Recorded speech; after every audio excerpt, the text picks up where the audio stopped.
Group B treats us with an interesting set of teams. Variety is the word that best describes this group, even though there are two teams from Europe in it. Canada is one of the national teams that surely wants to break through at this tournament. They are one of the host nations, sure, but this guarantees nothing. Historically, Canada never made it out of the group stage at the World Cup, even though they tried twice in 1986 and 2022. Over the years, they had generations of players that led them close to greatness, but never quite there. But this time around, players such as Junior Hoilett, Richie Laryea, Kyle Larin, Jonathan Osorio, and Jonathan David will surely do everything in their power to set a new national team record for the tournament. I did not mention Alphonso Davies, as his status is in doubt due to injury. A recent report emerged from Germany on his injury. His latest injury is a muscle tear and actually requires a 6-week rehab. However, clubs are obliged to release their players for the World Cup in 3 weeks. In Canada, there's talk of only 4 to 5 weeks break, meaning Davies could return just in time for the start of the tournament, which represents a huge risk. The report stated. Regardless of the doubts, I'm sure the former Leeds manager, now Canada's national team manager, Jesse Marsh, hopes the star man can make it to the tournament. Bosnia and Herzegovina are set to play it for the second time in a World Cup tournament. The silver lining for both occasions is Edin Dzeko.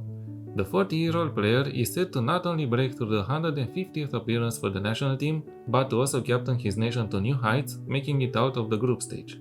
In 2014, Bosnia managed to win a game against Iran, but did not go past the group stage, amassing only 3 points.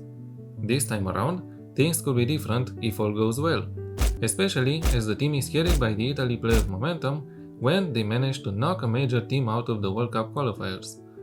Having said this, Bosnia deserves to be here.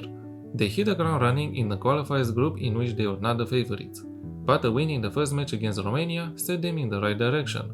1 defeat and 1 draw against Austria prevented them from topping the group, and their performance in the playoff matches cemented their place at the World Cup. And let's not forget about Serghei Barbares, the national team manager, but before that, he was a prolific goalscorer at club and national level. I remember him as being one of my early Football Manager heroes, as I kept signing him for my teams whenever I had the chance. But besides that, he took over the national team in 2024 and managed to turn things around and build a team capable of facing and even winning against tough opposition. And we reach Qatar, a national team that did not receive enough credit last time around in 2022, as they were the host nation for the tournament. Fair to say that they did not help themselves either, having more poor results than good ones. Their golden generation was between the 1990s and the 2000s, arguably reaching its peak in the 1990s, attaining a FIFA rating of 53 in August 1993. Hassan Al-Haidost, the country's most capped player with 187 appearances, and Al-Moez Ali, the country's leading goalscorer, for sure wished to lead the national team to their highest peak in a World Cup, getting past the group stage. Qatar had to go through 2 qualifying rounds before being certain of their place in the tournament.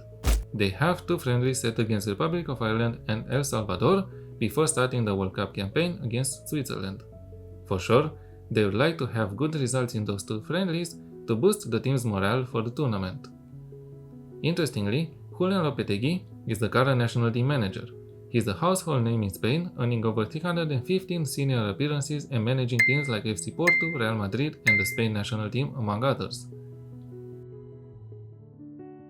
And we get to Switzerland. The Swiss are a steady presence at the World Cup, making it no less than 13 times to the tournament, including the 2026 one. Their best result was registered in 1934, 1938 and 1954, quarter-final stage. To make it to the tournament, they had to play in a pretty tough group, made of Kosovo, Slovenia and Sweden. First of all, they were in luck as Sweden were nowhere to be seen in this group.